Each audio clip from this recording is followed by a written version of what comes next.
Alright! Good morning Pilipinas and good morning world! At sa ating mga kababayang OFW at mga kababayan natin na nandyan sa Pilipinas na walang sawang sumuporta dito sa ating munting programa, thank you so much at mabuhay po tayong lahat hanggat gusto natin.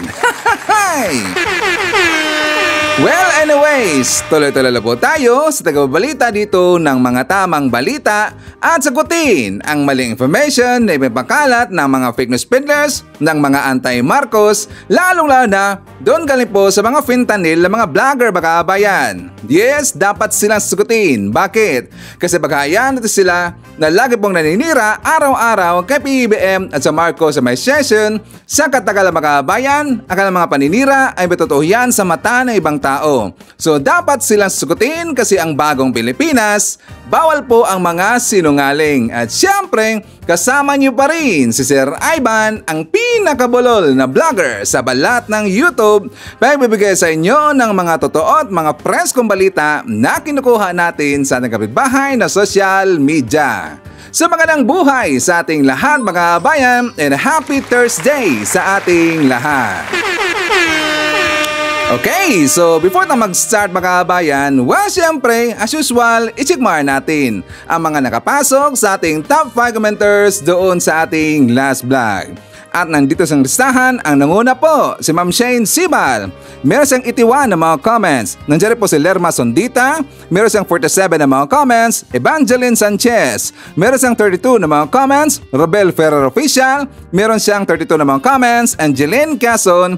Meron siyang 29 lahat ng mga comments. Again, sige so much po sa ating top 5 commenters. At syempre, pasalamatan po natin ang ating mga silent viewer dito sa ating channel. Thank you so much. At syempre, pasalamatan po natin ang lahat ng mga viewers na lagi mong like, lagi rin mong shares ng ating mga videos. Thank you so much. And also mga kababayan ko, i-aklaro rin po natin na ating mga channel members. Nandyan si Katita Dar, Cosmo Defender, Barbara Butler, Susan Torres, Edmond Castillejo, Samuel Membrado, and Bia Vivar. I-greet natin mga kababayan at mga suki, yung mga early birds natin at lagi pong naunguna sa pag-comment sa baba sa ating comment section. Nandyan sila si Maricruz Hernandez from North Carolina, USA. Nandiyan rin po si Flaviana Avila, Lynn Gonzalez, Rose Guevara, Livina Carbonel. Nandiyan rin po si Linda Lim from the city of Ilagan, Isabela. Hi to Nonay Florin Hayes from Mandawi City, Cebu. Leonardo Steliero, John Cuan, Amy Sarino. Nandiyan rin po si Chito Cavada, Ramil Roasa, Moonflower, Tami Tamayo, and hi to Tamayo family and Dio Campo family. Kasama rin po natin si Elizabeth Habihan. Okay, so kumusta ang lahat mga kabayan? How are you today? Well, of course, I'm hoping po na sana magandang ating gising ang umaga at meron ng very energetic po na aura katulad po kay Sir Ivan. Siyempre, as usual, doon po sa ating kababayan po nagigising pa lang at wala pang energy, don't worry. Painitin ko po kagad inyong mga umaga kasi maraming mga baon na mga pasabog at mga balita sa Sir Ivan na pwede natin magamit po ipandibang sa mga fake news na mga ipinapakalat ng kabilang kampo o ng mga fake news peddlers. At siyempre, kukurtin natin sila araw-araw kasi sila po ay salot ng lipunan mga kabayan. Okay, good morning Pilipinas, Luzon, Visayas at Mindanao. Okay, so mga kababayan ko, talagang ang dami pong mga balita at mga nangyayari. Talagang hindi ko na alam kung saan ako manunod mga kababayan. Totoo lang. Kasi nga 'di ba, meron pong hearing doon po sa Pogo. Nila po nandun po si Cassandra Leong Bakabayan, yung sa Pogo. Tsaka pati rin po yung issue doon sa sa War on Drugs or AGK na talagang maraming sinabi, mga revelasyon, yung pong si Lieutenant Colonel Espinido Makabayan. Ang dami po talaga. At saka doon rin po sa kanya natin narinig na ito palang si Bato Makabayan sangkot. Kaya itong si Senator Bato de la Rosa Makabayan, tudo tanggi po sa kanyang interview kanina. Kasi nga yung first po siyang tinanong nung after po sa hearing Makabayan, sabi niya hindi pa daw niya nakita yung hearing. Nandun po si Espinido Makabayan.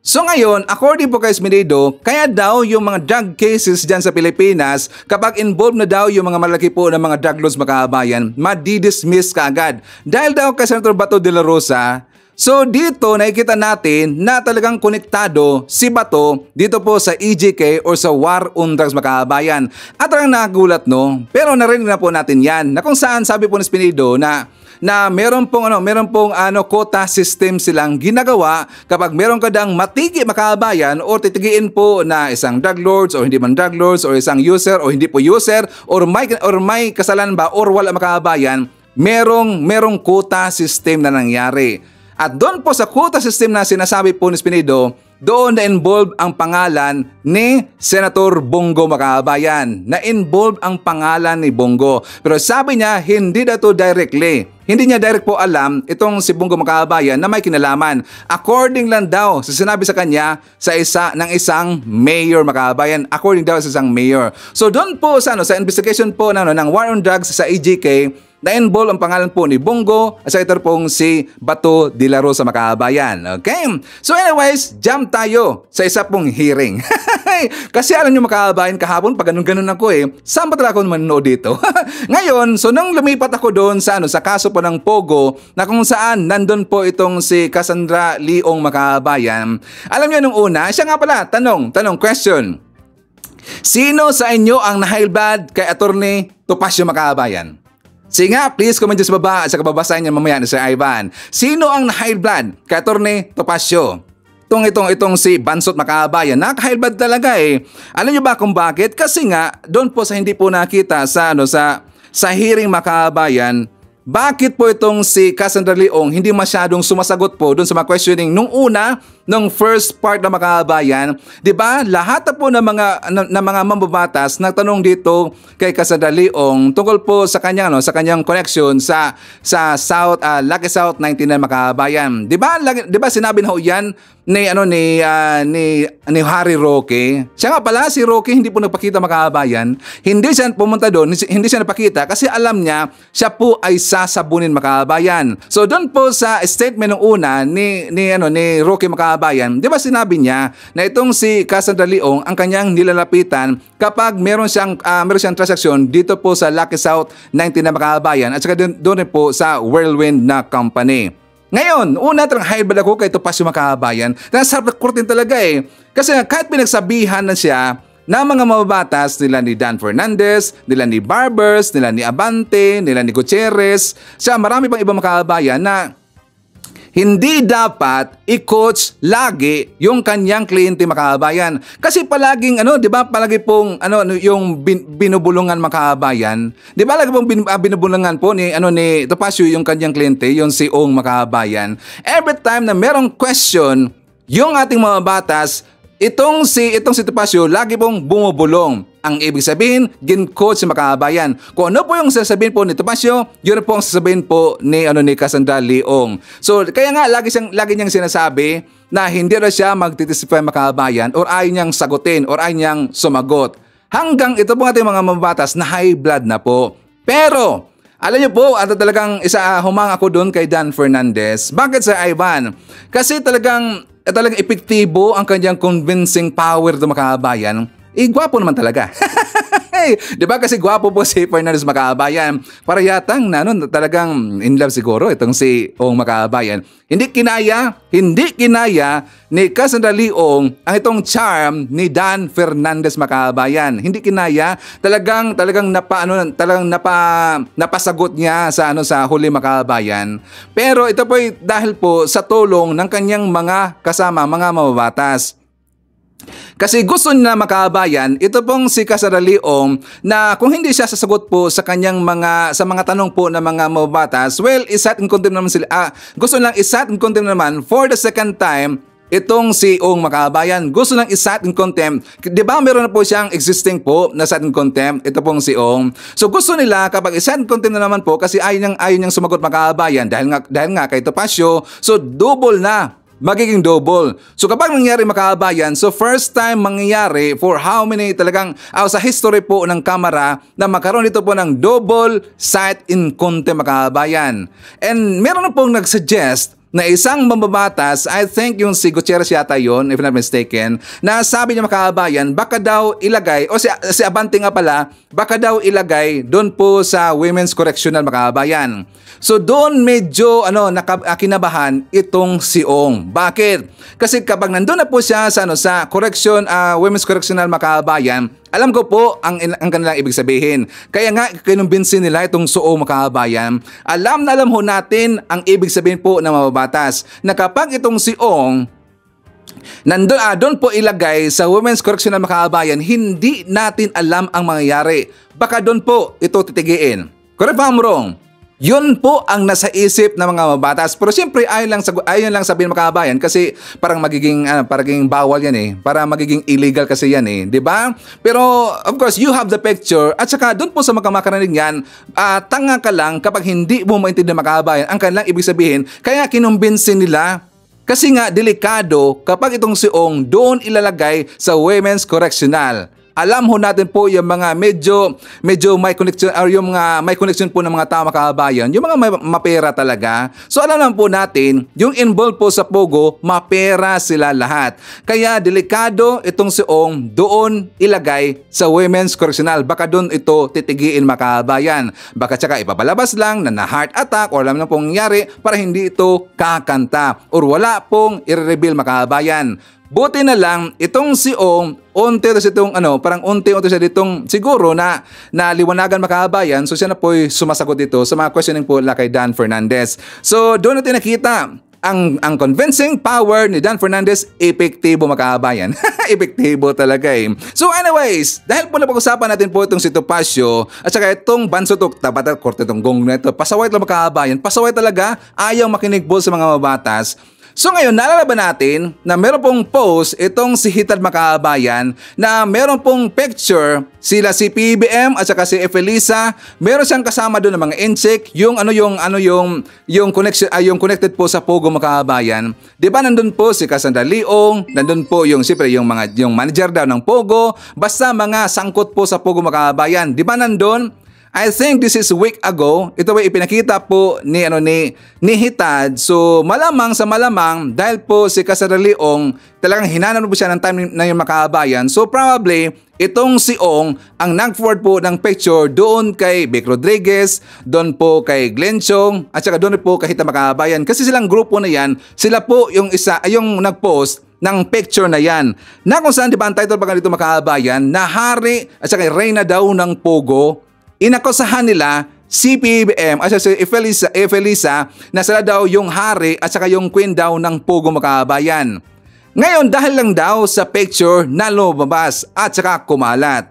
Itong picture ng Makabayan, napakalaman natin na ito po ay sinakyan ni Topacio. Diba? I think this is 2 days ago yata, if I'm not mistaken, or 2 days or 3 days ago, bigla na lang lumabas itong si Topacio kasi nga diba hawak-hawak niya si Cassandra Leong Makabayan. So doon na po sa na time na po na siya na po yung attorney dito ni Ong, inilabas na po niya yung picture na yan na kasama si Efelisa at saka itong si PBM. So para bang ipinalabas na dito kasi nga according daw ni Topacio na nag-spread daw itong Pogo dahil po sa kung sinong nandyan po sa picture mga kabayan. So ibig sabihin, inakusahan nila si PBM at si Efelisa na connected dito sa Pogo or sila daw yung hari at sa yung queen ng Pogo mga kabayan. Kaya maraming nagalit talaga kay Topacio kasi nga alam ho natin kung sino po yung kung kailan po na time na buo itong Pogo Makabayan or sinong nagpapasok po ng Pogo at sino rin pong nag-legalize ng Pogo Makabayan.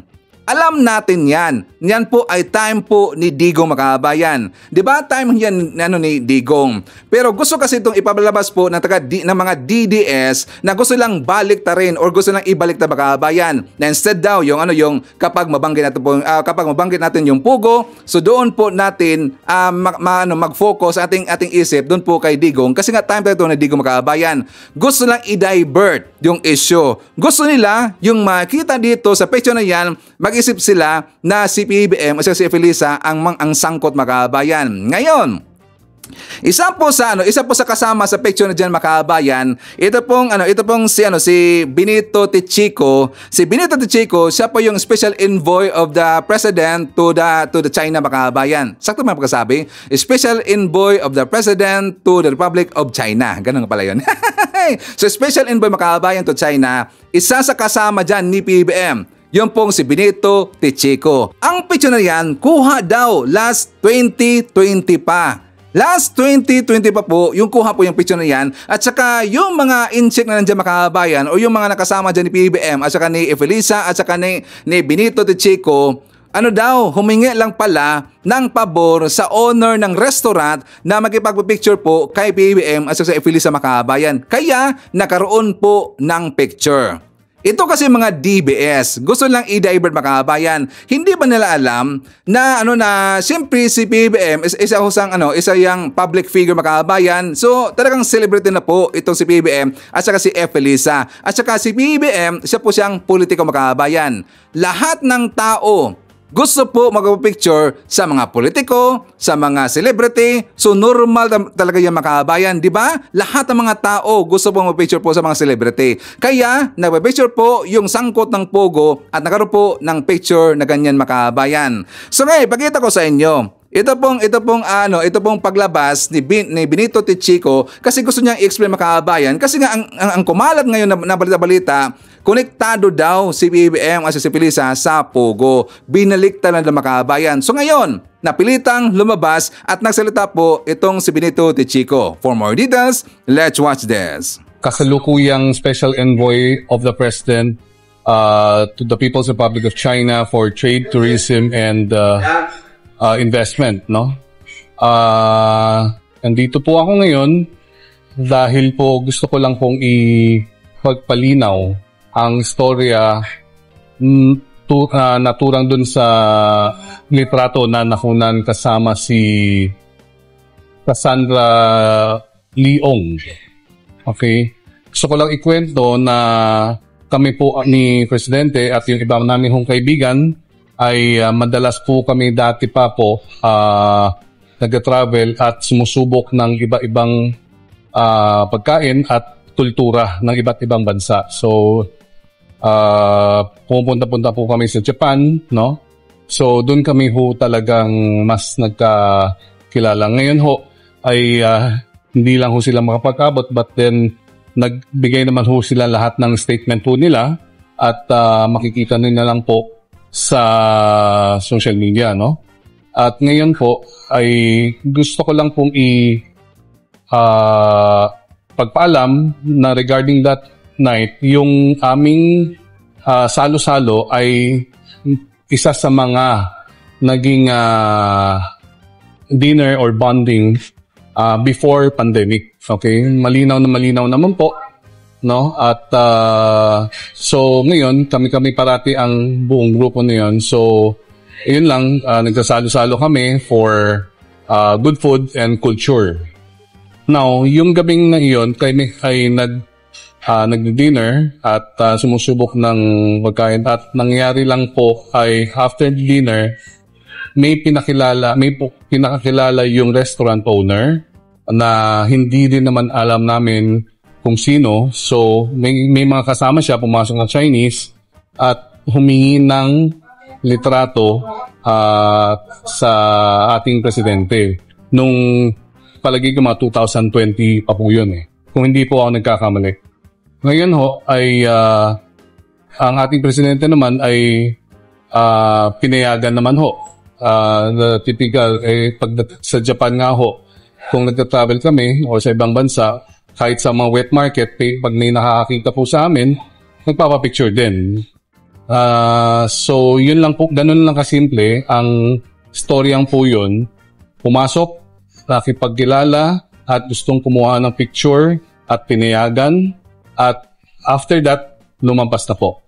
So, ganun lang po siya kasimple na storya, at hindi naman siya yung komplikado. No? Hindi siya komplikado. Oo. Sino po yung nagpa-picture na yun?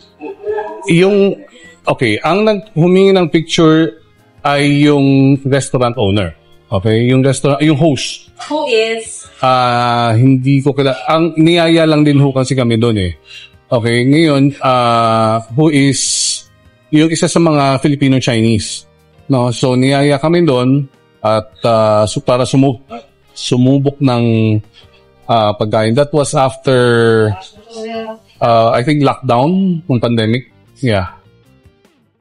So, you confirm na totoo yung litrato yun. Hindi siya Photoshop, hindi siya meme, hindi siya fake. Litrato ay totoo, but yung storya po ay yun, mali. Okay, so si 2020 pa po yung picture na makabayan. Sino ang presidente ng time na yan? 'Di ba? Kaya ba bumuo po ng pugo si PBBM na siya po hindi pa presidente makabayan?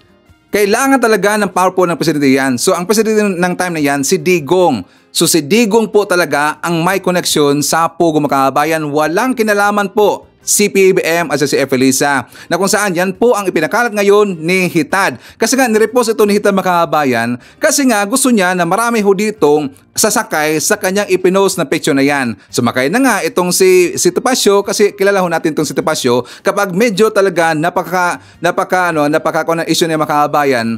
So sasakyan ka agad. Napansin ba natin si Topacio saan siya lagi po ito pumapanding Makabayan o kunin niyang kliyente yung tao na yan? Di ba mostly doon po sa mga kriminal?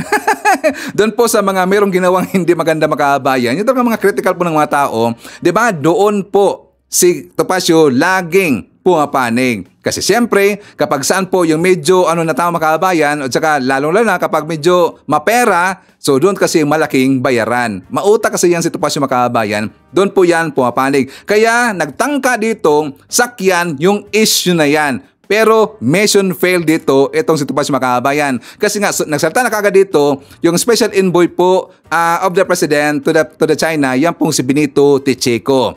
Mission failed kagad itong si Topacio Makabayan. Kaya nga dapat talagang kurutin natin po itong si Topacio.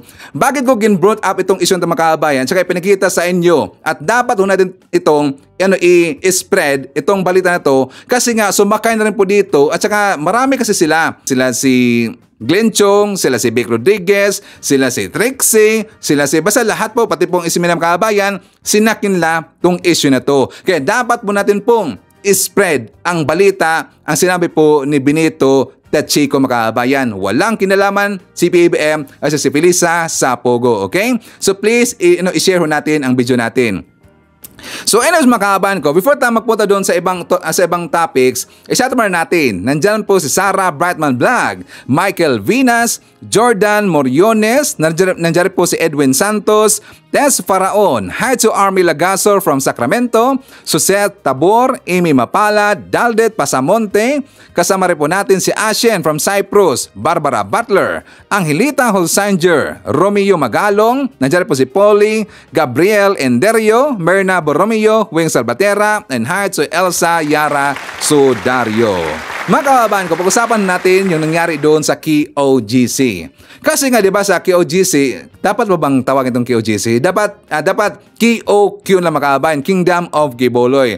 Doon kasi sa Kingdom of Quiboloy, alam na po natin na yung po ang RTC 11, ang korte po diyan sa Davao mga kababayan, nagpalabas po sila ng order na protection order against po sa PNP. So ibig sabihin, yung barikada makabayan na nilagay po ng ating kapulisan doon po sa area po ng KOQ, yun po ipinatatanggal. At saka in and out na rin po, according po doon sa nakasulat po sa protection order po makabayan inilabas, in and out na po yung tauhan ni Quiboloy. Pero hindi po nakalagay doon na lalayas na ang mga kapulisan ho natin. Wala nakalagay doon makabayan. So ibig sabihin, kung nakita ho natin, di ba patuloy pa rin po sila sa kanilang pag-hunt po dito kay Quiboloy makabayan. Di ba patuloy pa rin po sila. Kasi hindi po nakalagay doon sa order na sila po, pati po sila, palalayasin po dyan po sa compound ng KOGC. Wala makabayan. Kaya nandigan po ating kapulisan, nag-stay na po sila. Sinabi rin po yan ni DLG Secretary Abalos makabayan na patuloy pa rin po mag-hunt sa kahanapin itong si Quiboloy. Hindi sila alis makabayan. Natawa kasi ako kasi nung ipinakita na po ni Torion makabayan yung document na aprobado po ng RTC 11 na inilabas po yung motion, yung protection order po doon sa taga KOJC mga kababayan. So tuwang-tuwa pa nga talagang nagbunyi sila mga kababayan, talagang nagbunying-bunyi sila, talagang happy, pati nga yung mga kanila mga host doon sa SMNI, mga vlogger, lahat talagang nagpalakpakan, basta alam mo natin na sila po nagbunyi. Pero sila po'y biglang nalungkot mga kababayan. Nalungkot bigla nung sinabi na po ni Secretary Abalos na hindi po alis po yung kapulisan mga kababayan. Patuloy pa pong hinalughog yung mga properties ni Quiboloy kasi siya po hinahanap mga kababayan. Talagang nalungkot, talagang nakakatawa naman Talagang sinira po ang kanilang oras mga kababayan, which is supposed to be sila po nagbunyi dito. Pero ang nangyari, it's a prank. It's a prank pa lang nangyari. Nakakatawa talaga Talagang hailbad na hailbad. Si Ka Eric, hailbad na hailbad. Sila si Ole, mga banateros, hailbad na hailbad mga kababayan. Kaya nga, 'di ba, patuloy sila po sa kanilang paghalugog mga kababayan. Saka hanggang nakarating sila doon po sa cathedral, sa KOJC Cathedral, na kung saan doon po nila nakita, saka may plano sa mga kababayan, bibiyakin daw according sa balita.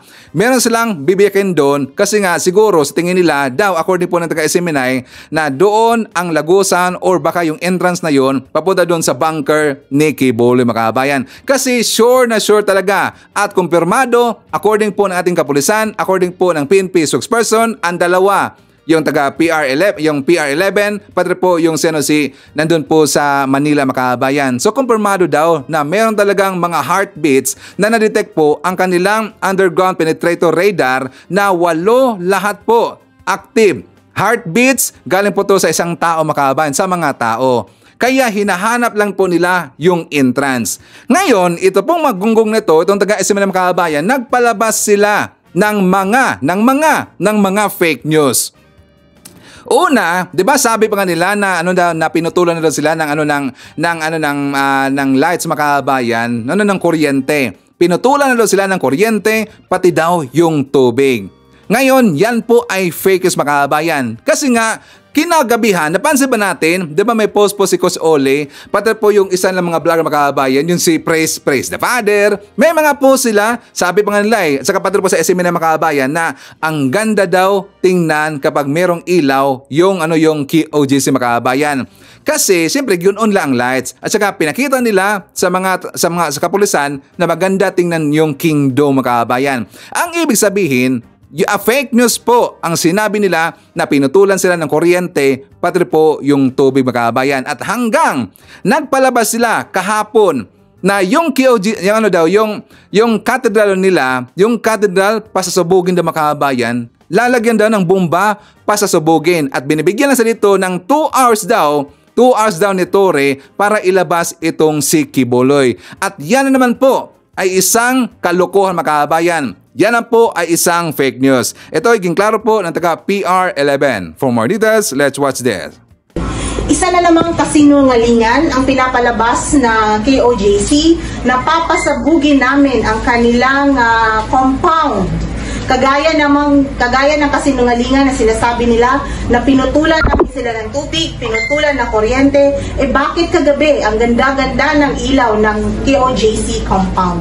Kaya po sa madlang people, huwag po kayo agad maniniwala sa kanilang mga sinasabi, makinig po kayo dun sa mga legitimate po na media, hindi sa... Oh, di ba?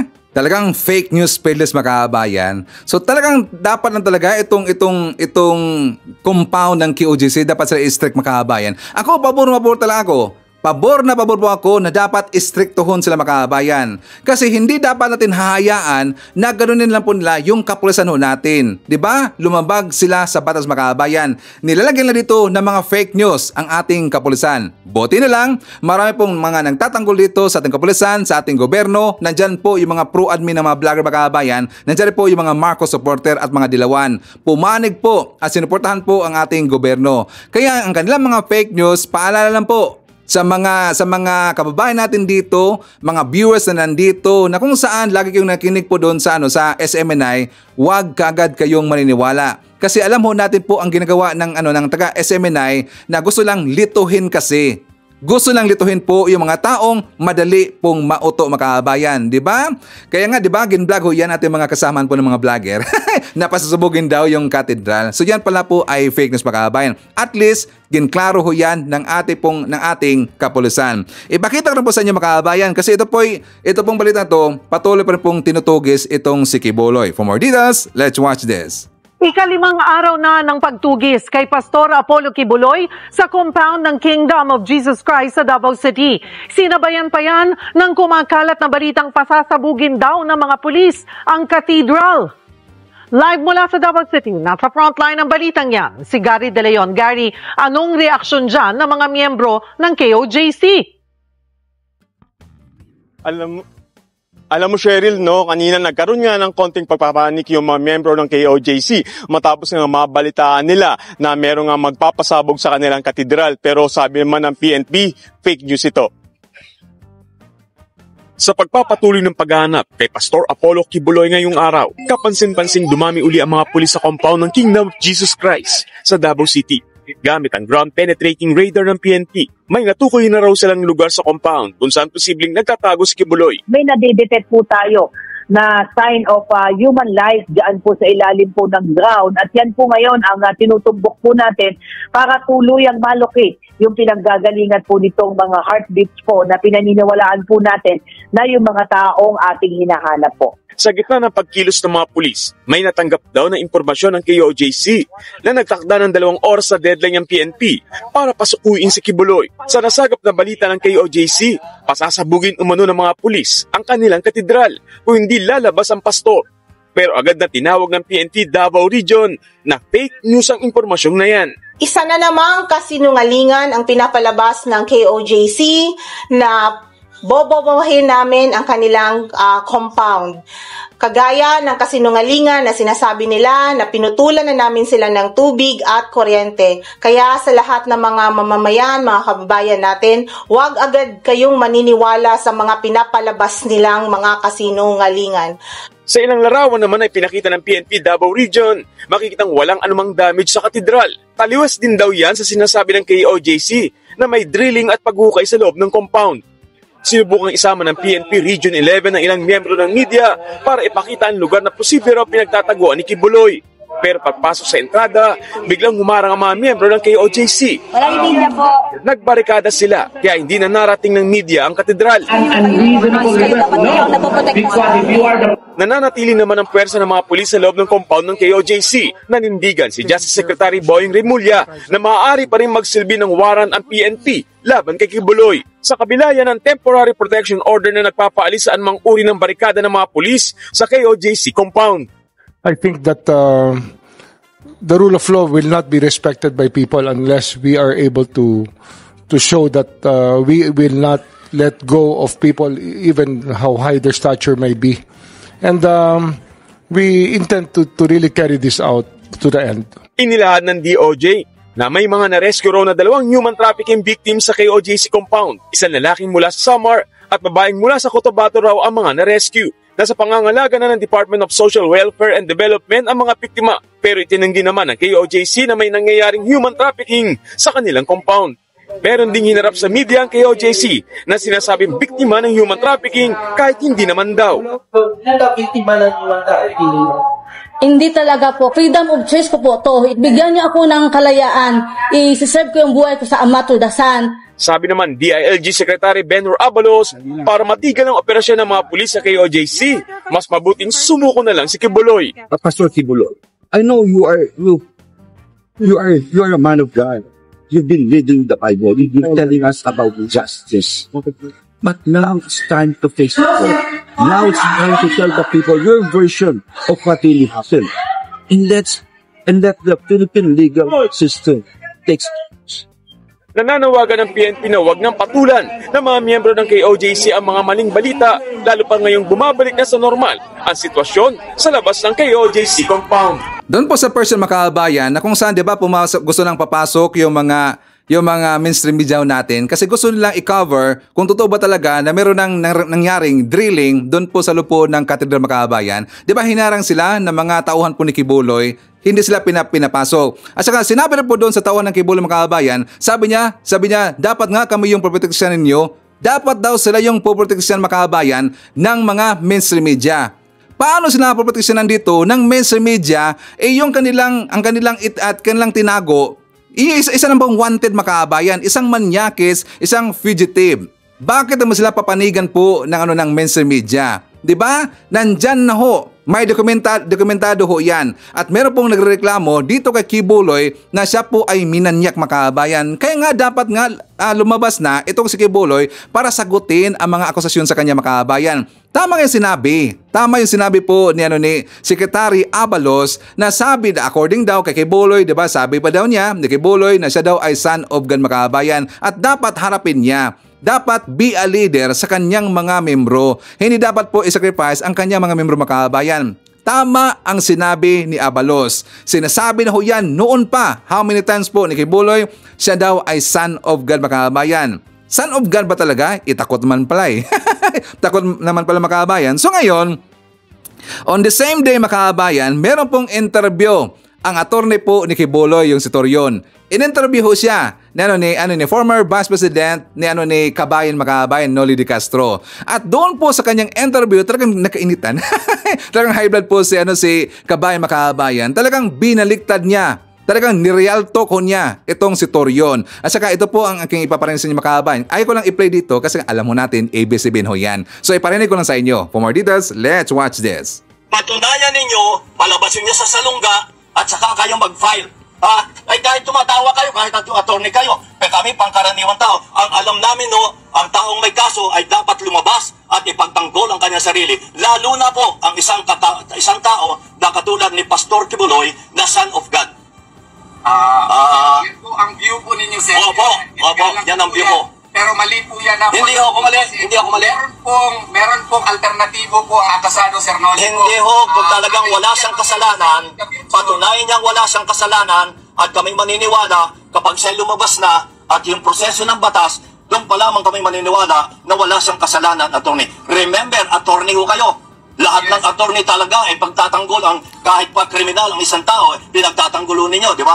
I'm not talking of Kibuloy, pero kayo mga attorney, ganyan ang asal ninyo. Butata. Diba? Ipagtatanggol daw yung kriminal mga kababayan. Ipinagtatanggol po ni Torion yung kriminal. At saka isa pong wanted at saka fugitive mga kababayan. Tama, agree ko doon. Sinabi po ni Kabayan Noli De Castro na dapat harapin po, lumabas na itong si Kibuloy at harapin niya ang kanyang kaso mga kababayan. Diba? Son of God daw siya Saan ba yung sinabi niyang son of God mga kababayan? Takot naman pala Nandun pala kay Stephanie Ibarra daw Diba? Si Stephanie Ibarra, ang kanya daw para. Alam niyo na po mga kababayan.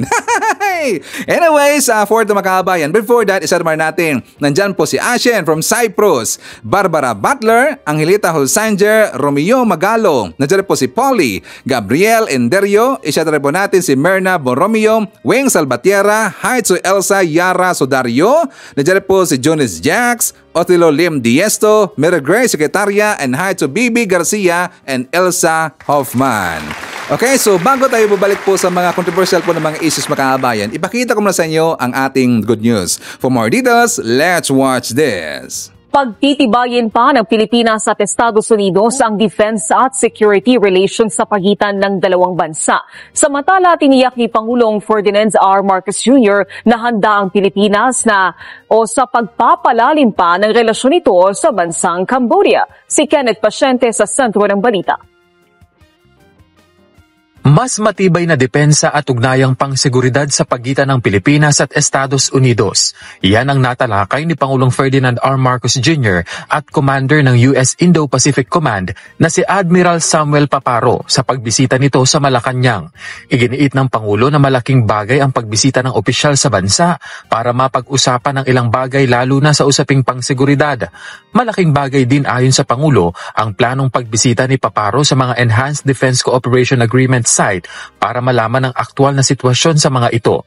Nasa bansa si Admiral Paparo para dumalo sa annual meeting ng Mutual Defense Board and Security Engagement Board sa Baguio City sa August 29. Tiniyak naman ng punong ehekutibo na mananatiling handa ang Pilipinas sa pagpapalalim ng relasyon nito sa Cambodia.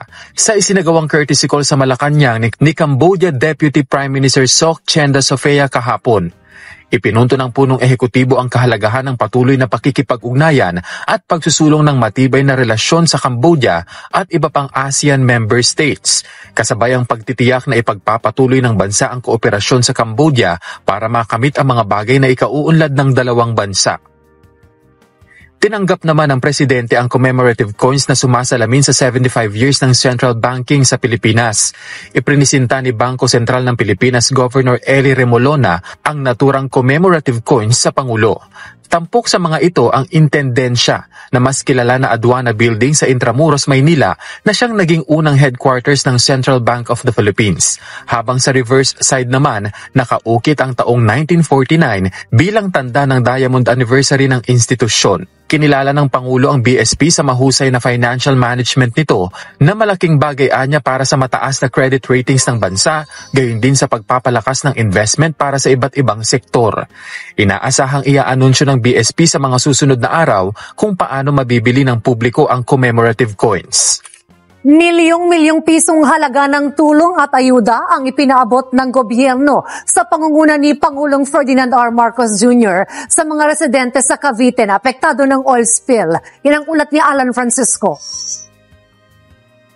Hulyo nitong taon, nang magkasunod na lumubog sa karagatang sakop ng Bataan ang motorized tanker Terra Nova at MV Merola 1 na dahilan ng oil spill sa mga malalapit na lugar, kabilang na ang Cavite. Agad na nagpatupad ang provincial government ng Cavite ng fishing ban sa karagatang sakop ng lalawigan. Kaya ang mga residente sa Cavite na pahingisda ang pangunahing kinabubuhay, nahirapan. Kaya naman ngayong araw, mismong si Pangulong Ferdinand R. Marcos Jr. ang nagdala ng tulong sa kanila. Higit 360 million pesos na pinansyal na ayuda at standby funds ang ibinigay sa higit 30,000 mangingisda at kanilang pamilya na apektado ng Bataan oil spill sa Cavite. Sa bilang na ito, higit 160 million pesos tulong pinansyal mula sa Office of the President ang iniabot kay Governor John Vic Remulla. 5,000 piso ang ibinahagi sa bawat mangingisda at kanilang pamilya. Bukod pa dyan, may tulong ding 18 million pesos na post-harvest equipment at financial assistance na nagmula naman sa Bureau of Fisheries and Aquatic Resources o BIFAR. Milyon-milyong piso rin ang abot ng DSWD. Ang DOLE, nag-abot din ng 8.29 million pesos na financial assistance sa mga apektadong residente ng bayan ng Tansa at Naik. May tupad livelihood program din ng DOLE, habang ang Health Department patuloy na nagbibigay ng konsultasyon sa Rapid Health Risk Assessment and Water Testing para tiyaking ligtas ito. Ikinatuwa ito ng mga residente, gayon din ng mga lokal na pamahalaan sa probinsya. Maraming salamat po, BBM, sa tulong niyo po. Sinabi ni Presidente, pwede ng mga isda. Kung mga isang linggo, magpapalibang muna kami sa linggo bago kami mga isda. Pangulong Marcos, salamat sa mga biyayang binigay mo sa amin. Salamat po. Malaking bagay po yung kasi nararamdaman ng taong bayan talaga yung concern ng ating Pangulo at nararamdaman nila yung talagang gustong maresolba ng ating Pangulo yung problemang ito na nakaka-apekto sa kabuhayan ng ating mga kababayan. Good news din ang inanunsyo ni Pangulong Marcos dahil pwede na muling pumalaot ang mga mangingisda sa Cavite. At nasabihan lang ako ni ating Secretary Kiko Laurel ng DA na mula ngayon ay maari ng mangisda, wala ng oil spill, pwede nang ituloy ang inyong hanap buhay. Inaasang makukumpleto ang siphoning ng Philippine Coast Guard sa loob ng 2 linggo. Pagkatapos ng 10 araw ay masasabi natin na isip-sip na lahat ng langis, pwede nang subukan na i-recover yung barko na yan. Palulutangin nila ulit at dadalhin nila sa ibang lugar. Kung meron pang natirang langis doon, saka doon kukunin. Palalakasin din ng administrasyon ang industriya ng paingisda sa probinsya. Iniulat din ni Pangulong Marcos na tuloy lang ang gobyerno sa investigasyon upang matukoy ang dahilan ng oil spill sa Bataan. Sa ngayon, iniimbisigahan na natin ang paglubog ng mga barko upang makakalap tayo na sapat na impormasyon na mapanagot ang mga nagsala ayon sa batas. Titiyakin din natin na makakatanggap ng karampatang kompensasyon ang mga naapektuhang mamamayan. Kasabay ng pagbibigay ng tulong, tiniyak ni Pangulong Marcos na tuloy-tuloy lang ang pamahalaan sa pagresolba ng mga problema na kinaharap ng bansa. Okay, so siya nga pala sa ating mga haters, mga DBS na very allergic po sa mga ginagawa po ni PBBM Makabayan. Di ba lagi nilang binabatikos, ito po yung bigay po ni PBBM ng mga ayuda. Malaking tulong ho yan sa ating kababayan, pero ayaw ho nila yan makabayan. Ayaw po na mga DBS na may bigay po ng mga ayuda ang ating gobyerno. Lagi lang sinasabi, paipa lang makabayan. Hindi yan paipa. Talagang taos-puso pong tumutulong ating presidente sa mga kababayan nating mga Pilipino. Pero ayaw nila yan makabayan. Bakit? Kasi nga nakikita nila na unti-unti na ditong tumaas po ang survey rating ni PBBM, ang trust rating, pati po yung performance rating ni PBBM. Ang kanilang poon, ito pong si Sara Inday Lustay / Pusit Makabayan, lumagapak na ang kanyang survey. Maldita naman kasi, napaka-arrogante at mukhang hindi attorney Makabayan, di ba? Lalong lumagapak. Expected ho natin yan. Baka siguro magiging negative Makabayan. Ang survey baka magiging negative eh. Kaya ito pong mga kalyado nila ni Digong Makabayan, very insecure po sa ginagawa ngayon ni PBBM. Pero hindi ba lang iniisip na baka meron po silang mga kalyado Makabayan, mga nauto nila at saka laging nagsasabi na BBM resign, BBM resign, bangag dapat mawala daw sa pwesto Makabayan. Siguro isa na po yan sa mga nakakuha po ng ayuda kay PBBM Makabayan. Diba? Hindi ba nag-isip itong magunggong neto na itong kanilang kalyado, mga DBS, mga anti-Marcos, isa rin po sa nakuha na kabenepisyo po ng tulong bigay galing po sa ating gobyerno Makabayan. Dapat nga be appreciative na lang, be appreciative and be thankful na lang. At wag masyadong mainit ang ulo at wag masyadong ma-stress, baka kayo ay atakihin sa puso ng DBS. Okay, so mga kababayan ko, before ko ipapakita sa inyo, ang meron kasing interview o tipong si Attorney Larry Gadon Makabayan, yung mga isyong ibinato lahat ngayon kay PBBM, di ba? Naglabasan po yung video, fake news video, tungkol po ito sa paglabas po ni Katibinag. Yan po'y lahat sinagot po ni Attorney Larry Gadon Makabayan. But before pumunta doon, i-shut natin. Nandyan po si BB Macdom Zanamod, kasama rin po natin si Nonsky Pasamonte, Apple Dash, Caroline Campos, Victor Robin, Eduardo Narvaez, Gorgonia Angala, Luzbel Dinakima, Rodolfo Porti, Eds Villarreal. Siya nga pala si Eds Villarreal at yung haters Makabayan. Diyan po si Evangeline Sanchez, Jemson and Jem and Jeriel and Regina Mandawi Cebu. Greetings from Rodolfo Ranarabor sa Cavite. Hi to Evelyn Garcia, Jess Tuptur from Calamba, Laguna, Aurora Mercado, Sport Shinobi from South Korea. Hi to Jelen Caso, Lito Cabanse, Marlene Austria Ramirez, and hi to Tet Japson. Okay, so mga kababayan ko, ipakita ko sa inyo ang interview po ni Attorney Larry Gadon. Ito na, ito po nasa cabinet na ng pamahalaang bangag. Yan! Bangag daw kayo eh. Ano ba masasabi mo dyan? Well, actually, lahat ng kaguluhan na ito ay iisa lang ang pinanggalingan yan. Bangag! Nung tinawag ni former President Duterte si BBM na bangag at adik, dyan na nag-umpisa lahat. Pero kung titingnan mo, bakit ba niya ginawa yon? Masyadong impulsive kasi alam naman natin si Rodrigo Roa Duterte, mainitan ng ulo, impulsive magsalita. Siga, oo. Ang inumpisahan lang nun, yung 400 million intelligence funds ni Sara. Nung inalis ng Kongreso yon, nagwala na siya. Bakit naman inalis kasi ng Kongreso? Bakit naman? Hindi naman kasi. Ang katwiran... lahat naman ng offices meron intelligence funds. Bakit siya lang inalisan? 8 ahensya ang inalisan ng intelligence funds. Bakit yung House hindi tinanggalan ng intelligence funds? Ang katwiran ng Congress noon, both Senate and the House. Ang katwiran nila, kung ang reason nyo is anti-terrorism, anti-communism, ituro nyo na lang sa army o kaya sa police. Kasi you do not have the capacity to monitor and prevent. Hindi, ang sinasabi kasi, Vice President, mataas-taas yung opisina na yan. Yung mga ibang tinanggalan ng intelligence funds, napakababa naman. Na talagang walang poder na gumawa ng magkaroon ng intelligence funds. Well, kagaya nung Department of Agriculture, yung DANR, yung DAR, lahat yung tinanggalan. Kasi ang katwiran nila, hindi naman kayo involved sa anti-terrorism and anti-communism drive Kasi meron ng NTF-ELCAC, merong military, merong PNP. Meron na ngayong move na patalsikin na si President BBM. Wait, bago mo ano yan? Ano bang assessment? Bago mo sagutin yan, Nari. Kailan malaman muna natin mga kababayan na si Secretary, si Larry Gadon, may sariling TV show.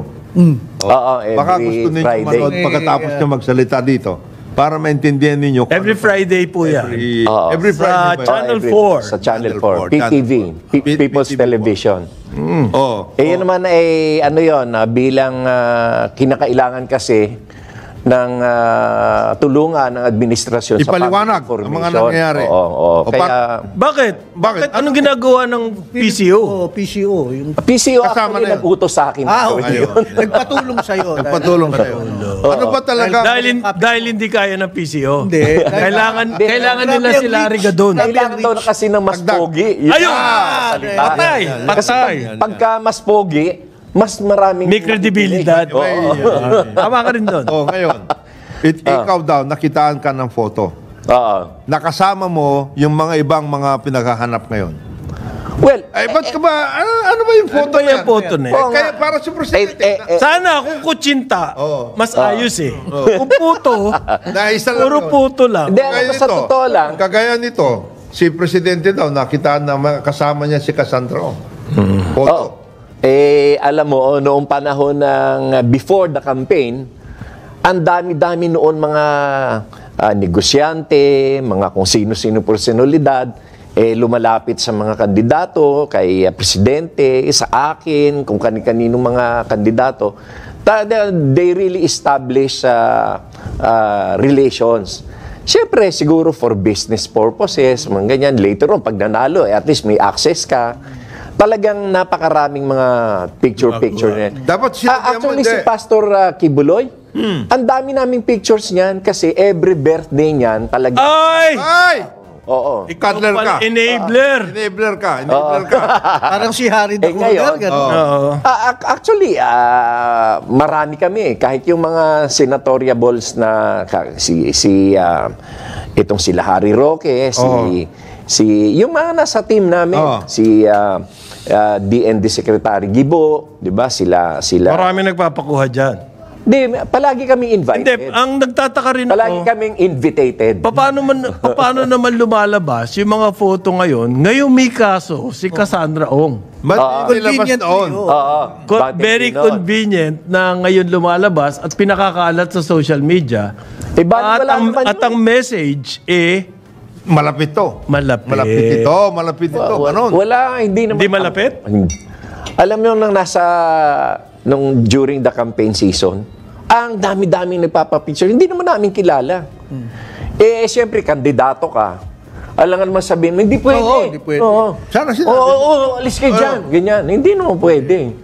So, pagka may nagpunta... Tsaka pag nagpakuha kayo, nakangiti kayo. Hindi pwedeng para kang tuod na ayaw mong kasama. The elephant in the room. Yung sinasabing pabagsakin. Yan. Ang BBM, Marcos alis dyan. Resign. Alam mo yan. Yan na ngayon ang panawagan. Paano yan? Yang maisog na yan, naging nausog yan. Kasi konti lang sila Dami! 50 sila kahapon. 200. More than one is marami. Masyado ka malait, ha? Porket kasama ka sa administrasyon ginagano. 200 ang bilang Sabi ni Harry. Sabi ni Harry. Doble naman yun. Wala ngang 100 Ngayon, ganito yan. Ano bang issue nila? Ano ba talagang issue nila? Pabagsakin daw si Marcos. For what reason? For what reason? Wala. Napakaganda ng ating takbo ngayon ng bansa. Paano mo nasabi yan? Mahal ng bigas. Isipin mo May ASF, may MPAX. Yung ASF naman na yan, dati na yan At saka yung, lalabas na yung yung program ng DA about ASF. Mahal ng bilihin. Actually, nakontrol din natin yan dahil noong nakaraang buwan ay 3.9 ang inflation rate. Etong July, nagkaroon ng 4.2 inflation because of the Karina. Siyempre, humina ang production. Pero ang titingnan natin... worldwide yung inflation. Worldwide. Pero ang titingnan natin ito. Ang ating growth ay ngayong itong nakaraang buwan ay pumatak ng 6.2 ang ating GDP growth. Nung nakaraan na buwan ay 5.8. Nung nakaraan naman ay 3.7. The economy is doing well. Yes. Hindi lang yon. Yung RCEP, kasi niratify ni BBM yung RCEP noong June 2023. Nung niratify yan, ay 1 year na wala daw nangyayari. Sabi ng maisog. Talagang dapat wala na. Alam mo ba, ang Indonesia has increased our Philippine exports 31%. Ang Philippines to Indonesia. Ang Thailand is 17%. Yung iba is anywhere from 12% to 7%.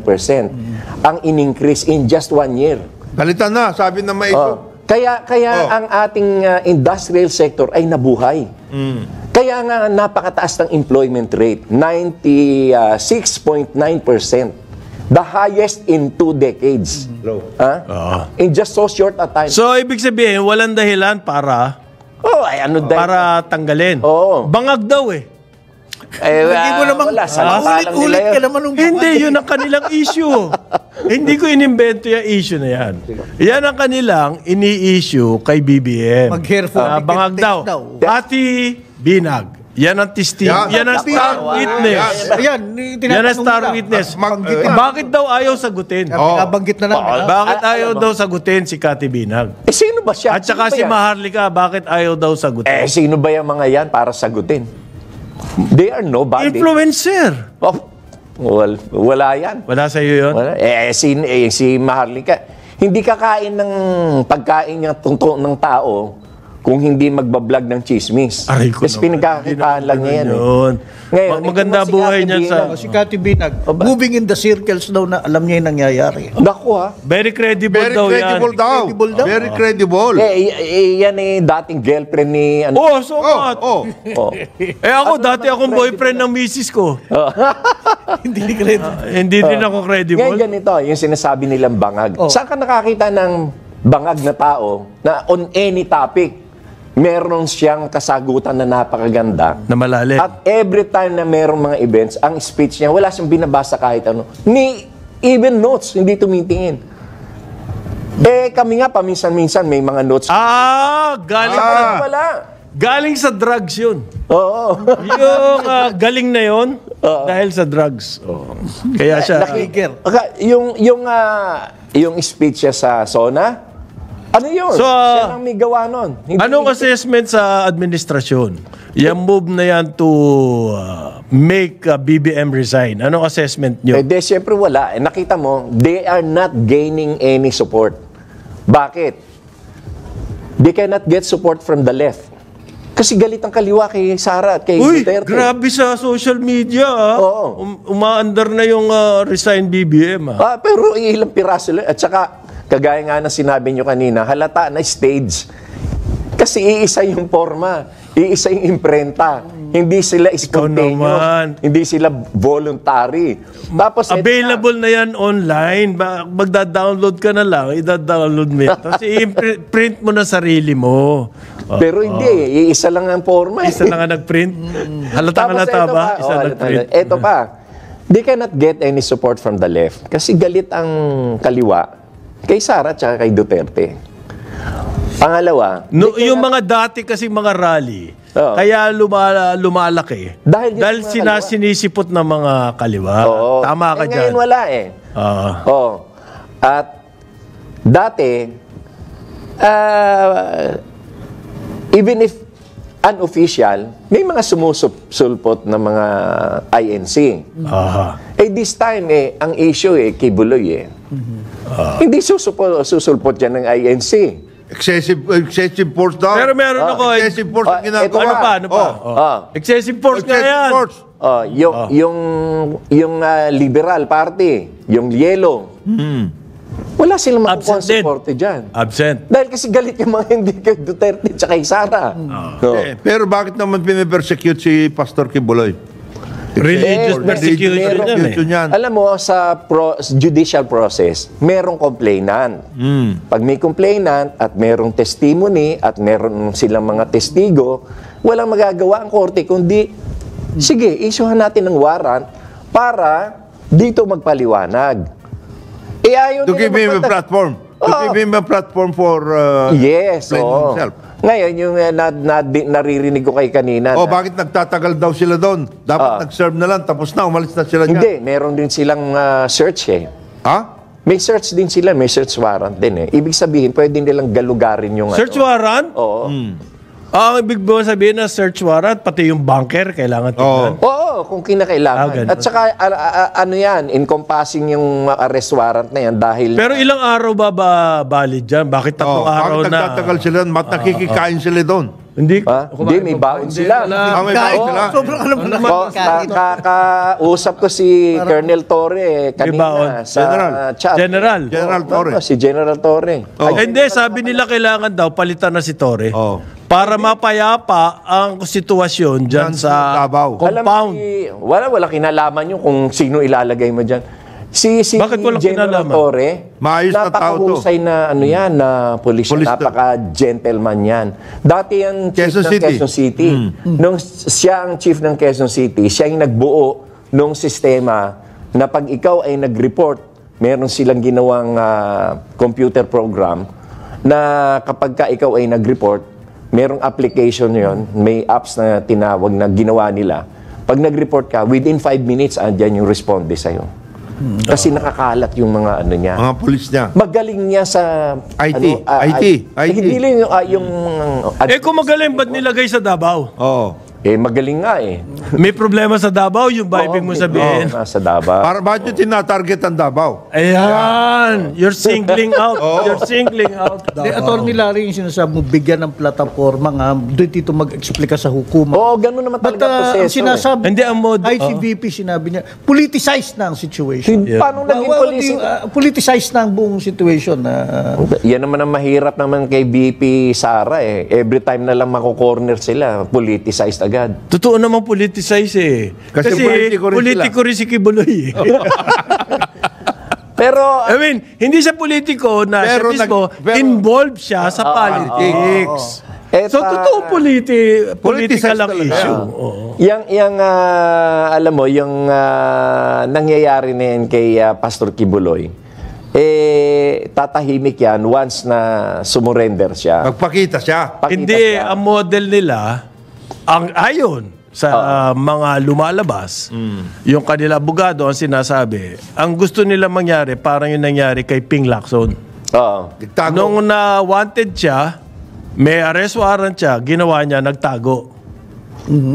Dahil hindi siya naniniwala, yung arrest warrant parang luto. Yun ang sinasabi. So, wala siyang tsansa na patunayan na luto yan, kaya nagtago siya. Lumabas na lamang siya nung nagbago na ihip ng hangin. Okay. Versus, halimbawa, yung nangyari kay Dilima, na ang claim din nila, luto lahat yan ni Duterte. Pero ang problema ni Dilima, hindi siya nagtago, nakulong siya. Nung nagbago na ang ihip ng hangin, at saka nagbaligtaran na yung mga witnesses, tsaka siya ngayon nagkaroon ng pagkakataong makalaya. Ganyan din yung model ng kay Jinggoy. Di ba? Ang gusto nila sundin yung model example ni kay Ping Lacson. Kay Ping Lacson na magtatago. Pero si Ping Lacson nagtatago na hindi mo talaga mahanap. Ito na sa compound paano yun Hindi lang yun. Si Ping Lacson noon, ang pagkakaunawa ko niyan, siya ay palipat-lipat ng lugar. Kaya hindi mo matukoy Ito, tukoy ka nandun sa loob Siguro. Paano na maaalis doon? Asan na yung convenience ko aalis siya? Oo, yun nga. Alam mo, nakapasok ka na ba dyan sa... Hindi, ang alam ko lang 30 hectares na napakaganda. At may issue yan sa acquisition ng property na yan. May mga issue noon. At saka isipin mo kaya hindi rin makakakuha ng support yan sa INC. Bakit? Na halimbawa, yung... hindi Catholic Church. Yung kakompetensya Catholic Church? Alam mo ba, ang Philippine Arena, ang seating capacity is 55,000. Oo, 55,000. Alam mo ba yung Kingdom of... sa KOJC? Yung Kingdom, ang tawag nila, no? Gano'ng kalaki? 75,000. Mas malaki? Mas malaki ng dihamak ng 25,000 more. Napupuno ba yun? Wala pa. Hindi ko alam kung meron na nagkaroon ng event doon na napuno yun. Alam na ba kung ilan ang members niya? Meron na ba estimate? Wala pa ako hanap estimate kahit kasi. Sa Google, wala kami makitang... Bakit napakayaman niyang grupong yan? Yun nga Isipin mo siya, meron 2 eroplano. Private plane. Yun nahuli sa US. Yung Kingdom, ibang klaseng coliseum yun. Walang Panama doon. Biro mo, bumili 30 hectares? Oo. Pero naman... Hindi biro bumili ng 30 hectares. Ano naman masama nun? Kung naging mayaman ako, nagkaroon ako ng 30 hectares. Yun nga, Hindi, yun na nga. Pero siyempre, saan galing yan? Son of God. Sa membro. Son of God. So, gaano kadami sa membro? Son of God, pare.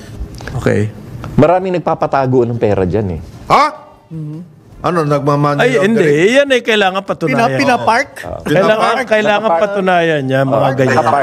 Naku po, maraming napapatago pala ng pera dyan kay Kibuloy Makabayan.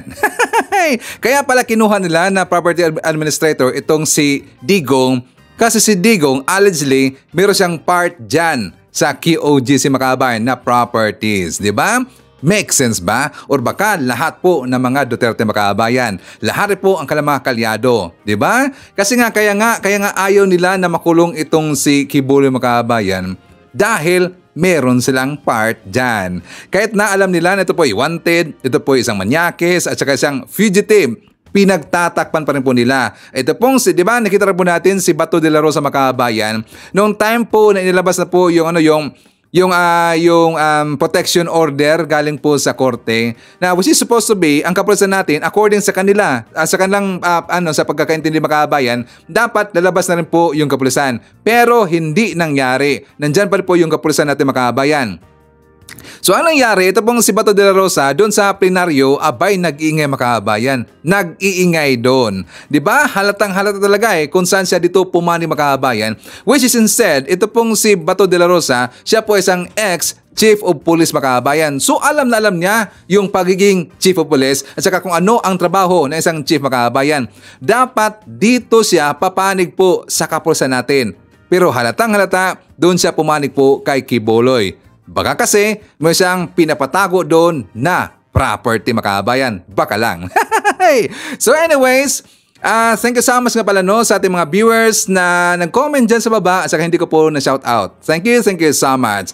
So yan po ang ating manakalap na mga balita ngayong araw. Kung nakaabot ka po sa portion na to, sana nakapag-like na ho tayo. Libre po ang mag-share. Libre din ang mag-subscribe. Again, maraming salamat sa mga viewers na hindi nag-skip ng ating mga commercials. Thank you so much.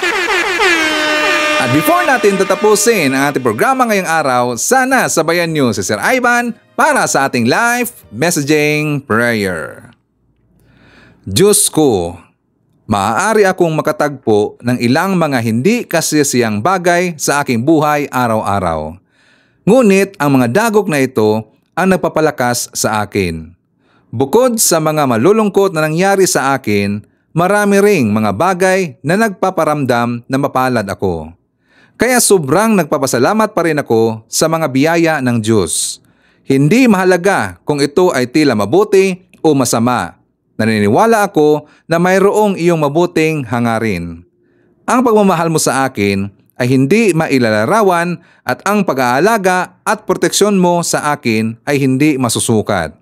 Mula sa kaibuturan ng aking puso, ako ay nagpapasalamat sa iyo. Ito ang aking panalangin sa umaga ng pasasalamat. Sa pangalan nating Panginoong Jesucristo, Amen. So maraming salamat mga kababayan, and I hope to see you again on my next video.